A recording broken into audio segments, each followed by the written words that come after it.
예, 코스피가 아주 오랜만에 1% 강세 흐름을 나타내고 있습니다. 간밤에 이제 파월 발언, 통화 정책. 제가 오프닝하면서 한 가지 잊어버렸는데요. 오늘 밤에 미국이 12월 물가지수 나와요. 이걸 좀 확인해야 이제 조금 더 갈 수 있을지 다시 좀 덜커덩할지를 확인하셔야 되고요. 시황의 해설자들 그리고 유망기업 발굴하는 시간입니다. 메디츠증권 광화문 금융센터 신영목 이사님과 함께합니다. 어서 오십시오.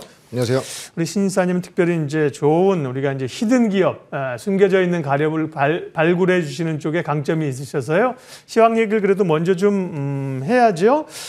파월 의장의 발언에 따라서 미국 주식시장은 조금은 안도감을 가지고 있는데요. 긴축에 대한 우려, 하루 이틀 내에 끝날 문제는 아니고요. 시장이 조금씩 내성을 갖춰가는 걸까요?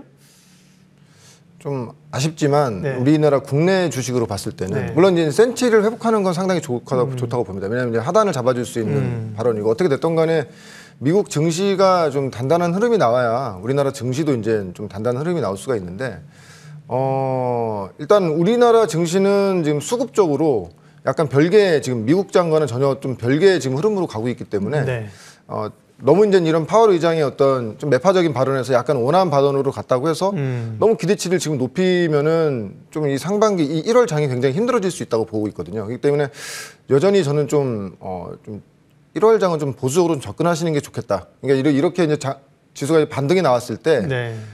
오늘처럼 반등 나왔을 때 사시면 저는 좀 약간 좀 힘들어질 수 있는 구간 갈 수 있다고 보고 있고 철저하게 내가 보고 있는 종목들이 조정을 받을 때 계속 사 나가시는 그런 좀 전략이 좀 좋지 않겠는가. 지금 코스피 순매수, 그러니까 금융투자 관련된 순매수 지금 화면 보고 계신데요.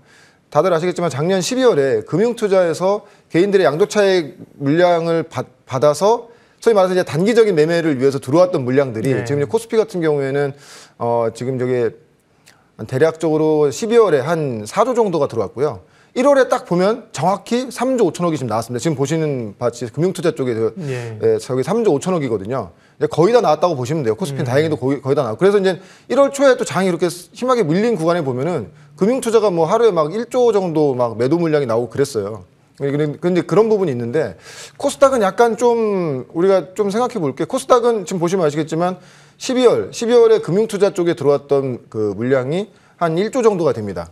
1조 정도가 되는데 방금 보셨던 차트에서 보시기 아시겠지만 코스피는 1월에 대부분의 물량이 다 나왔거든요. 네. 금융투자 한 5천억 정도 남았는데 뭐 나올지 안 나올지 모르겠습니다만 나온다고 해도 이제 큰 시장의 충격은 아닌데 지금 코스닥 같은 경우에는 보시면 아시겠지만 1조 정도 12월에 들어왔고 1월에 지금 금융투자 쪽 매도 나온 게 한 3천억 정도뿐이 매도가 나오지 않았어요. 그러니까 아직 한 6천억에서 7천억 정도의 지금 이게 만약에 코스피라고 한다면은 6천억에서 7천억이 부담되는 수준은 아니에요. 물론 지금 좀 부담될 수도 있어요. 왜냐하면 워낙 수급이 안 좋기 때문에. 근데 이게 코스닥 쪽에도 여전히 금융투자 쪽에 매물이 이렇게 남았다는 거는 여전히 우리나라는 좀 특히 이제 코스피보다는 코스닥은 좀 상방에 대해서는 좀 굉장히 답답해져 있는 상태이고 하방에 대해서는 어떤 민감한 어떤 이슈가 나왔을 때 좀 더 매도 물량이 많이 나오면서 하방에 대한 압박이 더 큰 구간이기 때문에 여전히 좀 조심스럽게 접근하시는 게 좋다고 보고 있습니다. 특별히 뭐 성장주는 더 그렇죠. 고민은 많은데요. 저도 아침에 오프닝에서 얘기했는데 지금 성장주를 다시 발동을 어렵게 마련해 놓은 현금을 예를 들면 쏟을 때냐. 그건 말씀하신 것처럼 아닌 것 같고요. 조심스럽게 이제 촉구봉을 보내면서 살아오는지 본진을 보낼 준비를 하고 분할 매수하고 하여튼 긴축에 관한 얘기는 그 정도 얘기해 주셨고요. 긴축과 수급인데요. 좀 말씀하신 것처럼 근데 수급은 국내 증시는 지금 좀 꼬여 있는 게 다행스러운 건 시간이 가면서 좀 풀릴 수 있는 점도 있지 않습니까? 말씀하신 기계적인 프로그램도 그렇고 LG에너지 엔솔 상장이 이제 1월 말이어서요. 그런 점에서의 수급과 관련된 전략을 어떻게 가져가야 될까요? 사실 오늘 좀 좋은 말씀 드리면 좋을 텐데 좀 약간 무거운 주제인 것 같고요. 사실 지금 항상 연초에 대해서 기대가 굉장히 높지 않습니까? 그렇죠. 사실 저도 굉장히 기대를 많이 했어요. 왜냐하면 12월에 좀 개인 양도 차익이 좀 역대급으로 나왔고 왜냐하면 작년에 개인 투자가분들이 많이 들어왔다 보니까 그런 개인들의 투자 매도 물량이 굉장히 많았고 항상 보면 연초에 보면 팔았던 개인들 기관들이 1월에 다시 담는 분위기가 가다 보니까 항상 그 1월, 2월에 이 효과가 진짜 컸거든요. 근데 올해 1월은 제가 볼 때는 몇 년 동안 이렇게 지내오면서 이렇게 좀 다들 힘들어하는 1월은 저 역시도 힘들고요. 힘들어하는 처음인 것 같습니다. 근데 그거를 좀 내면을 좀 들여다 보니까 수급적으로 굉장히 꼬여 있더라. 왜냐면 미국 미국 증시와는 상관없이 우리나라 같은 경우에는 첫 번째는 한 크게 이제 4가지 정도로 말씀드릴 수 있을 것 같은데, 첫 번째로는 LG 에너지 솔루션의 상장. 근데 사실 이건 뭐 이미 다 노출된 내용이고 다 알고 있는 내용 아니냐 하지만, 아직 이게 이제 수급적으로 이것이 액션이 다 끝나는 게 아니거든요. 왜냐면은 1월 27일 날 상장하게 되면은 LG 에너지 솔루션 같은 경우에는 지금 70조 정도 이제 뭐 예상이 됐고요. 70조 기준으로 했을 때 시가총액을 그걸 따진다고 환산한다고 하면은 전체 시가총액 대비했을 때 3% 정도의 비중을 차지하게 되는 것이고요.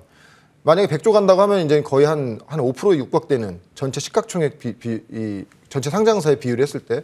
근데 이제 70조가 들어온다고 했을 때 신규 자금이 70조가 들어와서 이 에너지 솔루션이 상장되는 것이 아니라 기존에 있는 그런 수급들이 그렇죠. 나눠 가져야 되는 거기 때문에. 그리고 이제 상장된 직후에도 이제 기관들이 포트 조정을 해야 되거든요. 어떻게 됐건 간에 상장이 얼마에 다 상장되냐에 따라서 시가총액 2위가 될 수도 있고 3위가 될 수도 있는데, 지금 화면 보시면 아시겠지만 작년도 정확하진 않지만 작년도 21년도 지금 IPO 시장에서 한 16조 정도가 공모가 됐습니다. 근데 이번에 LG 에너지 솔루션만으로도 한 12조 정도가 자금이 공모가 되거든요. 공모가 기준으로. 네. 그러니까 작년 기준으로 했을 때 거의 70% 이상 되는 공모가가 1월에 몰리는 거기 때문에 이게 굉장히 답답하죠. 지금 화면 보시면 아시겠지만 작년 8월에 어떤 일이 있었냐면은 카카오뱅크 크래프톤이 8월 6일, 8월 10일에 상장을 했어요. 그때가 지금 자금이 20조짜리 이상이니까 많이 몰렸고, 그때 사실 저도 기억나는데 시장이 굉장히 안 좋았던 걸로 기억납니다. 왜냐면 좀 굉장히 수급이 닫혀있던 시장으로 기억나고, 이제 LG 에너지 솔루션이 상장됨으로 인해서 27일까지는 이런 기관의 포트 조정이라든지 또 개인들이 공모자금 그 공모 받기 위해서 또 시장에 자금들이 빨려 들어가게 되면은 상당히 좀 답답한 상황이 연출될 것 같습니다. 그래서 이거 뭐 다 나온 내용이라고 다 알고 있는 내용이라고 해도 실제로 이렇게 닥치면 수급적으로 굉장히 좀 답답해질 수밖에 없는 그런 상황이다. 이렇게 말씀드릴 수 있겠고요. 두 번째 수급 요인으로는 아까 말씀드렸지만 금융투자 쪽의 어떤 이런 매도세. 물론 이제 코스피는 끝났지만 개인 투자가분들 코스닥 쪽 투자 많이 하시니까 코스닥 쪽은 여전히 아직까지 금융투자 쪽에 매도가 남아있는 게, 물론 이제 매수한 대로 다 매도되는 건 아니겠지만 지금 매도 금액이 한 1조, 매수 금액이 한 12월에 매수된 금액이 1조 1000억 정도라고 봤을 때 지금 나와 있는 금액은 매도한 금액은 3000억 정도라고 하면은 여전히 코스닥 쪽은 좀 굉장히 좀 흐름이 좀 약간 무거워질 수밖에 없다. 그리고 세 번째, 오스템인플란트의 나비 효과죠. 이게 과연 무슨 우리의 이제 어떤 뉴스라든지 이슈로 지금 뭐 사실 이거 들고 계신 분들은 굉장히 고통스럽겠지만 잘 모르시는 분들은 계속 그냥 회자가 되는 내용들이잖아요. 근데 오스템인플란트 같은 경우에는 워낙 성장주로서도 실적도 좋고 섹터 대장주다 보니까 이거를 지금 다 담고 있는 펀드 같은 경우에는 펀드 규모의 한 1% 이상 펀드가 만약에 이 펀드 자금의 1% 이상의 오스템 임플란트가 들어가 있으면 환매를 할 수밖에 없어요. 만약에 환매 요청이 들어오면. 근데 지금 딴거 팔아야죠, 그죠? 맞습니다. 그러면 이제 오스템 임플란트를 지금 팔 수는 없잖아요. 그렇죠. 그럼 오스템 임플란트 외의 종목들을 지금 펀드에서 빼야 된다는 건데 그런 수급들이 이제 나올 수가 있다는 것이죠. 지금 대략적으로 나오는 게 1% 이상 펀드 투자금의 1% 이상 오스템을 담고 있는 펀드가 대략 한 50개 정도가 이상이 된다고 해요. 1% 이하짜리도 많겠지만 그런다고 했을 때는 저런 환매 요청이 들어왔을 때 여전히 또 코스닥 쪽에 또 수급 부담이 될 수밖에 없고. 특히 이제 오스템 임플란트 같은 경우에는 외국인 보유 지분이 한 40%가 넘거든요. 또 외국인 환매가 만약에 그게 시가총액 기준으로 했을 때는 거의 한 8천억 정도가 외국인이 들고 있는 건데, 이거 역시도 지금 만약에 오스템 임플란트 바로 못 팔겠지만 다른 종목들을 판다고 하면 계속 수급적으로는 압박이 될 수밖에 없는 상황이고, 마지막으로는 신용. 특히 이제 코스닥 신용 같은 경우에는 지금 11조 4천억 정도에 지금 육박하거든요. 작년 9월이 최대치가 11조 6천억이었어요. 지금 거의 그에 육박한 상태고, 그래서 보시면 아시겠지만 혹시 뭐 가능하면 코스닥 그 지수도 보여주시면 굉장히 좋을 것 같은데, 이해가 되게 빠를 것 같은데, 그래서 작년 9월에 어떤 일이 있었냐면은 그때 금리 인상 얘기 나오면서 코스닥이 1000에서 900까지 10%가 그냥 밀린 적이 있습니다. 9월부터 10월까지. 그때 그 시중 잔고가 한 1조 정도가 줄었거든요. 그러니까 그렇죠. 만약에 지금 코스닥이 미국이 만약에 여기서 한 번 더 지지해주지 못하고 밀린다면 코스닥은 좀 이 어떤 수급적으로 굉장히 좀 답답해지는 그런 구간이 온다. 그럼 코스닥만의 문제냐? 코스닥이 만약에 밀려버리면 코스닥에 투자하셨던 분들이 코스피에 있는 종목을 또 팔아야 될지도 모르지 않습니까? 반대 매매가 나온다고 하면. 그렇기 때문에 1월 장은 저는 좀 여전히 좀 보수적으로 접근해야 된다. 그러니까 이렇게 오늘처럼 장이 뭔가 반등이 나왔을 때 따라사면은 좀 저는 물릴 가능성이 굉장히 높다고 보고요. 그래서 사실은 뭐 좋은 종목 말씀드려서 더 많은 시간을 할애하면 좋긴 하겠지만 사실 지금 종목보다는 시황을 좀 더 우리가 이 수급적인 부분을 좀 더 우리가 좀 더 관심 있게 봐야 된다. 그래서 앞으로도 제가 말씀드릴 종목들은 1월에 말씀드릴 종목들은 지금 사자는 의미가 아니라 이런 종목들이 빠지면 사자는 그런 의미로 좀 약간 그런 전략으로 좀 접근하셨으면 좋을 것 같습니다. 네. 어렵지만 굉장히 좀 약이 되는 얘기를 해주셨습니다. 그러니까 1월 시장에 대해서 전반적으로 기대감보다는 조심스러운 보수적인 전략을 가져가면서 기업 얘기를 하겠습니다. 네, 그렇지만 이제 투자자들은 사실 어려울 때 공부를 해야 되잖아요. 좋은 기업에 대해서 포인트를 잡아야 되는데요. 오늘 저희들이 이야기할 기업은 어딘가요? 네, LG 이노텍입니다. LG 이노텍이요. 네. 최근에 뭐 굉장히 IT 가운데 사실 상승을 주도한, 그래서 많은 분들이 LG 이노텍을 놓쳤는데 사기엔 부담스러워, 주가가 많이 올라서 그런 분위기일 텐데요. 뭐가 포인트인가요? 네. 일단 저는 올해 있는 어떤 IT 섹터 그 부품주 중에서 LG 이노텍이 굉장히 주도성 있는 종목이라고 보고 있고요. 특히 이제 LG 이노텍의 성장 동력. 일단은 이 LG 이노텍이 다들 아시겠지만 뭐 미국에 있는 A사 주요 이제는 부품 벤더고 애플이죠. 네. 사실 아시겠지만 애플 뭐 사상 최고가 뭐 계속 신고가 가고 있는 회사고 제품 판매가 굉장히 잘 되고 있어요. 그러다 보니까 LG 이노텍의 어떤 그 애플향 그 부품 수요라든지 이런 것들은 계속 점진적으로 늘어나고 있는 상태고요.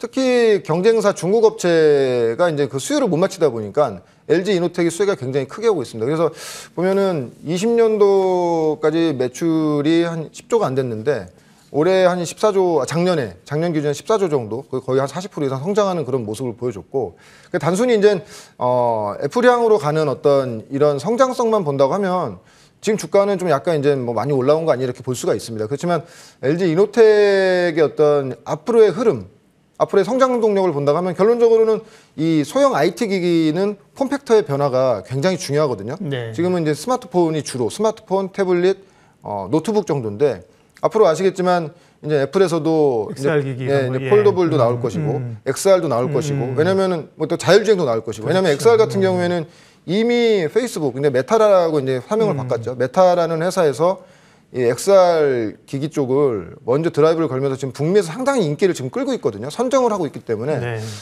애플도 이쪽으로 안 갈 수가 없다. 이게 원래는 하기로 했지만 그 시기가 앞당겨질 수 있다. 이렇게 말씀드릴 수 있을 것 같고 일단 LG노텍의 접근은 일단 4분기 예상 실적은 매출이 한 5조 5천억 정도, 영업이익이 한 4,300억 정도 내외가 예상이 됩니다.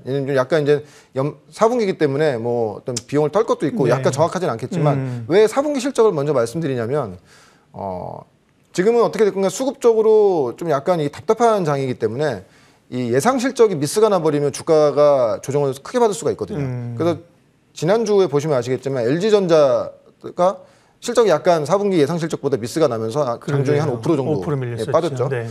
그렇기 때문에 지금은 장이 좋으면 사실 그런 거 다 용서가 돼요. 왜냐면 성장성만 좋으면 뭐 어차피 올해 좋잖아. 뭐 4분기 안 좋은 거 알았어. 뭐 이렇게 넘어갈 수가 있는데 지금 시장 상황이 이렇게 좀 약간 답답한 상태에서는 악재에 민감할 수 있기 때문에 4분기 실적 정도는 확인하시고 들어오시면 좋을 것 같다. 그리고 이제 서두에도 말씀드렸지만 LG 이노텍 같은 경우에는 조정 시에 좀 지금 당장 사자고 말씀드리는 건 아니고요.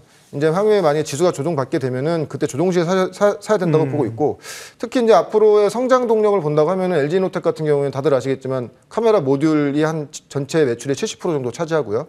그리고 기판도 굉장히 좋았잖아요. 올해 뭐 기판주들도 굉장히 많이 올라갔는데 작년에 많이 상승을 했는데 심텍, 기판 쪽도 기판 쪽이 한 14% 정도가 되고 많이들 모르시는데 차량 전장 쪽도 한 전체 매출에서 한 14% 정도가 차지합니다.